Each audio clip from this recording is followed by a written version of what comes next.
¿Por qué no me pediste ayuda?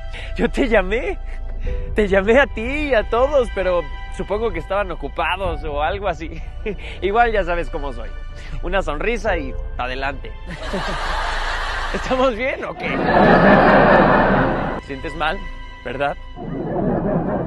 Yo también me sentía mal. Muy, muy, muy mal. Lástima que nadie se dio cuenta, ¿verdad? ¿Por qué no me pediste ayuda?